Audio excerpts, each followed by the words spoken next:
Well, the Columbus Dispatch said that I'm here to make you cry. Not really. This is a story of hope and healing and how one finds their voice. But what we're really going to talk about is human trafficking. And I'm going to tell you a secret in this time, too. The secret is that most of you don't know that this is a silent epidemic among our American youth. And the secret also is that I didn't know. I didn't know what happened to me all those years ago was called human trafficking. When we think of human trafficking, we get an image in our mind. We know that human trafficking is the cocoa fields. We know that it's Indian boys being sold by their parents for a debt they own to make bricks and carpets. We know human trafficking involves plantations and field workers working for no pay. We know that it's Cambodian girls and Thailand girls working as sex slaves in Asian brothels for tourists that come over. We know this, but we don't know that it's somebody like me. We don't think that human trafficking can happen to a kid that grew up in a home and in a town just like New Albany or Dublin.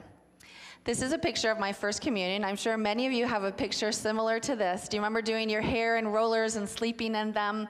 And if my brothers knew I had this picture, they'd probably be pretty mad. Those outfits are god ugly. But it's just to show you that I came from a normal family.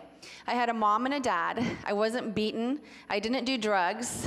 I wasn't a runaway. I wasn't promiscuous. I was a good kid. And I grew up in nice houses.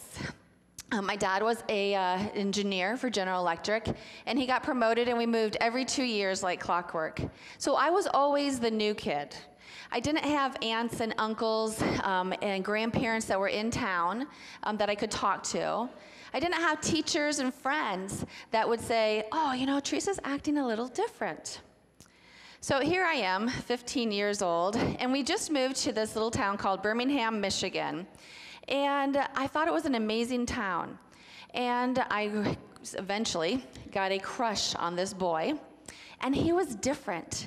He wasn't like the regular boys that I went to school with. The normal boys I went to school with wore jeans and flannel shirts, and they took a week off in the fall to go hunting with their dads. Sound familiar? He wasn't like that. He wore slacks to school every day that were pressed with the line down the middle. He wore Ralph Lauren shirts.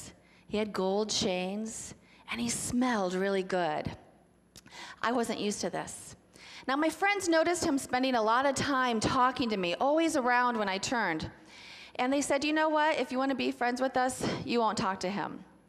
And my parents were really strict, and they didn't let me date until I was 16. And they said, you're not going to go out with him.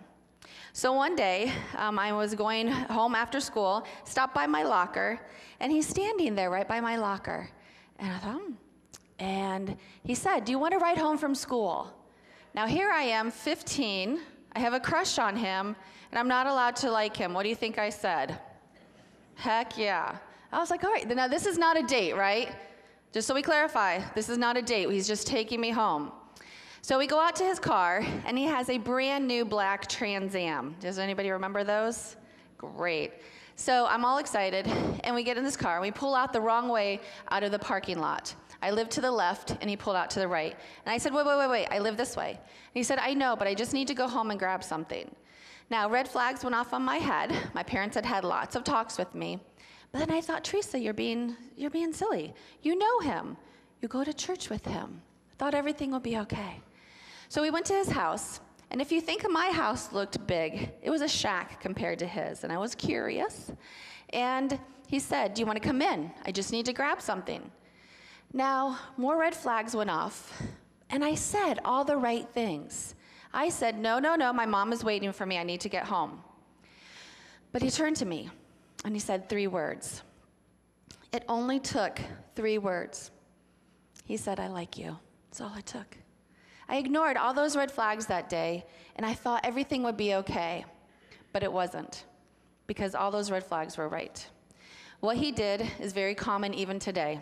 He showed me around, he offered me a pop, and unfortunately that pop was laced with something, and I did not know that. I became very dizzy, and he proceeded to rape me. Now, when I went home that afternoon, I didn't rush and tell my mom. You see, my family was Catholic, and we really valued virginity until you got married. As much as family, I valued it. And I didn't want them to know that that was no longer the case. I didn't want them to see me different. And you see, like many parents, we don't want our children to go through the same mistakes that we made. My mom got pregnant out of wedlock and had to get married, and she wasn't happy about it.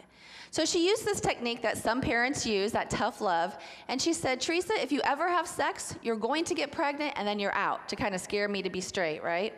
I believed her.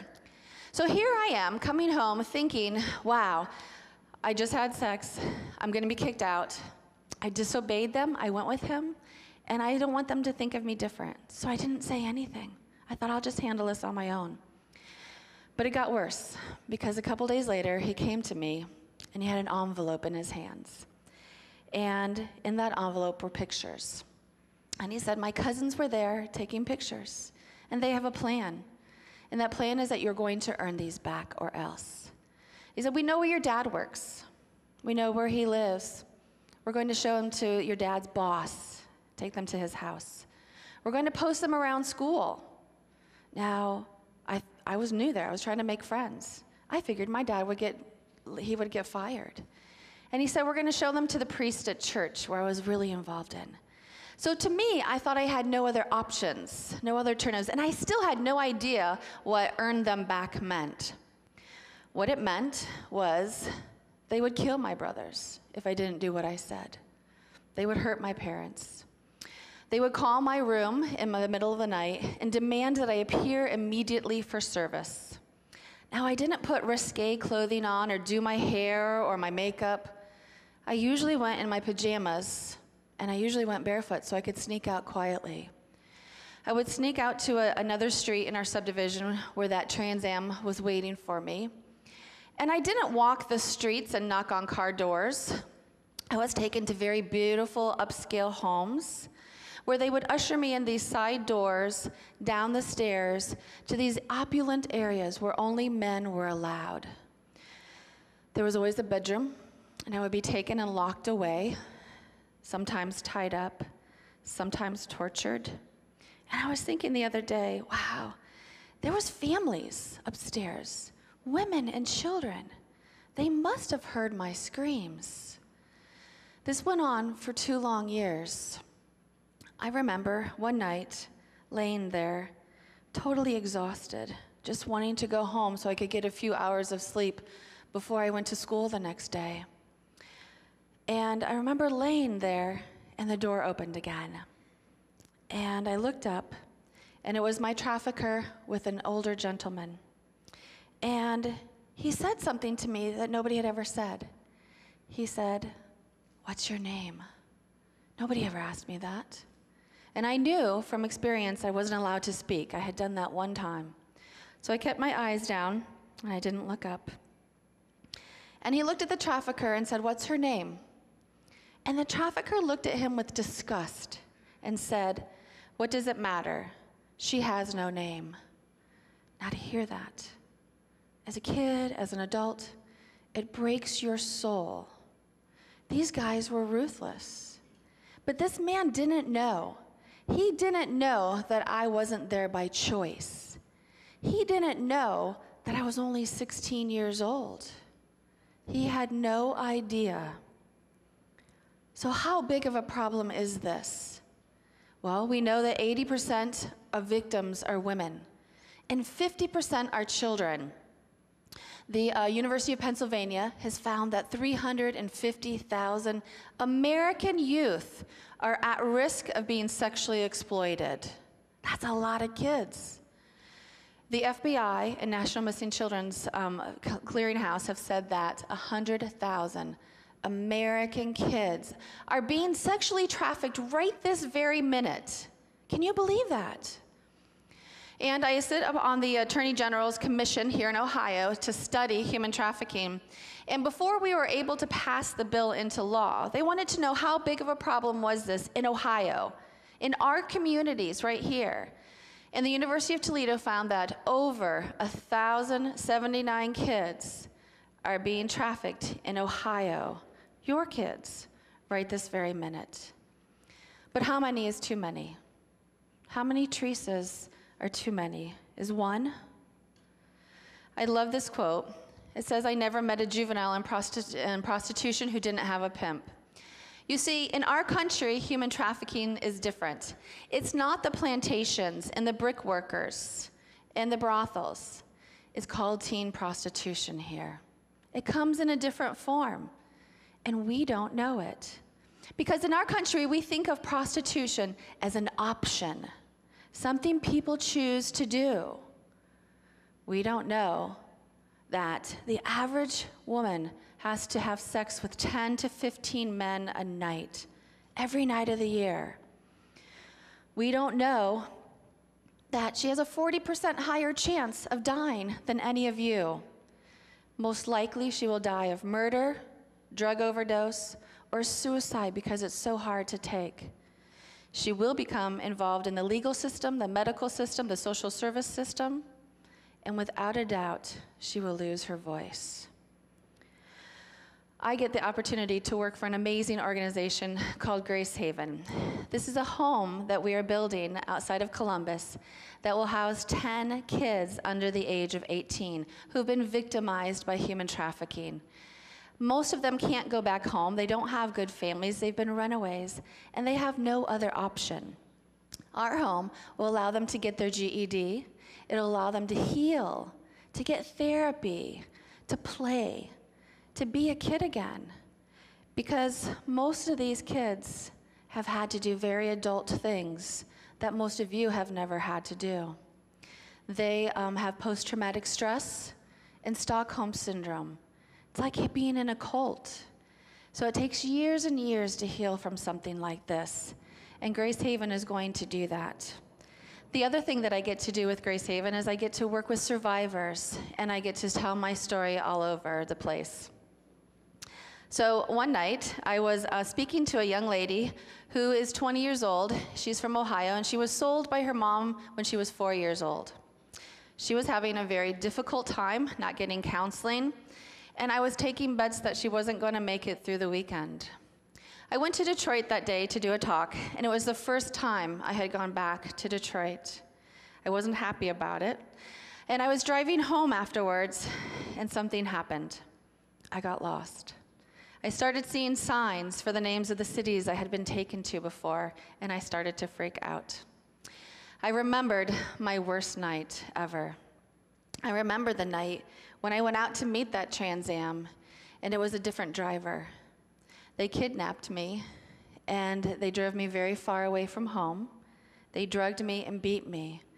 When we stopped, we arrived at a little dingy diner motel in the inner city Detroit, the kind that's the L-shaped kind with the doors on the outside and the broken down cars, and there's always like a 24-hour diner on the end. I had never been to a place like that. They pulled me by my hair from the car to a little open motel room that was open, and 20 men waited for me. Here I was, the only girl, 16, in a sea of men. And that night, I was auctioned off to the highest bidder, over and over again until I passed out. When I woke up, I was naked and bleeding. I couldn't find my clothes. I didn't have any shoes. I didn't have any money. I didn't have any ID, and I had no idea where I was. Talk about total despair. So when I'm remembering this night, I'm remembering I really could have used somebody to talk to. I needed somebody, but I didn't have anybody because nobody knew this was going on to a kid like me. And I was remembering Sophie, and I thought, what can I do to reach out to these kids? I can share my story all the time, but what can I do to reach them? And I decided, we have this wonderful 1-800 number now. It's a toll-free hotline, a human trafficking hotline.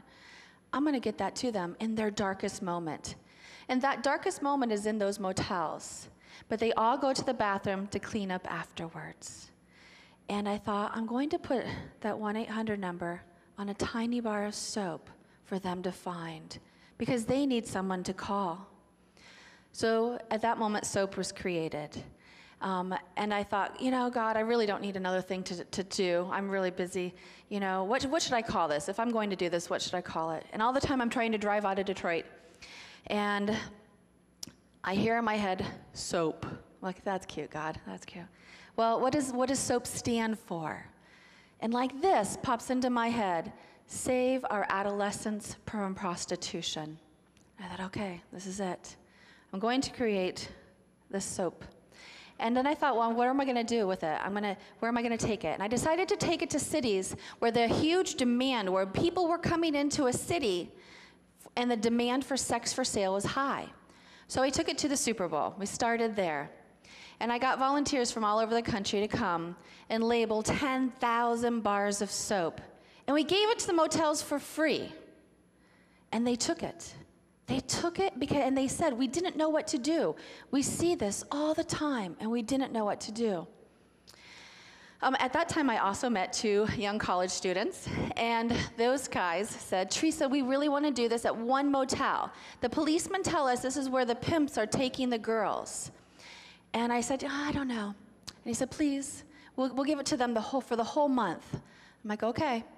And so I gave them soap for 2 months. I tapped into my life savings, supplied them with all the soap they needed for this one motel. It was a suburban extended stay motel outside of Dallas. And that was in April. In May, a phone call came. A young lady, 21 years old, had been kidnapped from Milwaukee by a couple. She had been driven to New Orleans, and she had been forced to work as a stripper and a prostitute. Their next stop was Dallas. They took her to this extended suburban stay and locked her in the bathroom and made her take a bath of cold water. She pounded on the door and begged to get out and go for a walk for a few minutes. They let her, and with her she took a bar of soap, and she made a phone call. A tiny little bar of soap helped her find her voice and find freedom. This young lady is not so lucky. We decided that we are going to take this soap to every event that we can imagine. We're taking it this year to the Detroit Auto Show, to the Super Bowl, to the Daytona Bike Week, to the National Democrat and Republican conventions. We're taking it everywhere the demand for sex is higher. And guess what? That includes Columbus, Ohio. This young lady is for sale in Columbus, Ohio right this very minute. I found her ad when I was looking up the Columbus Marathon. It says on here she's 22. Does anybody in this room think she's 22? No? She looks like 12 to me. She's from Columbus and she's for sale right now. I do this for her because I don't want her to have to go through what I endured all those years. I'm sorry. So this story is a story of hope, of how a house, just a simple house, can heal. It's a story of how a bar of soap can rescue. And it's a story of how I found my voice, and now you know. Thank you.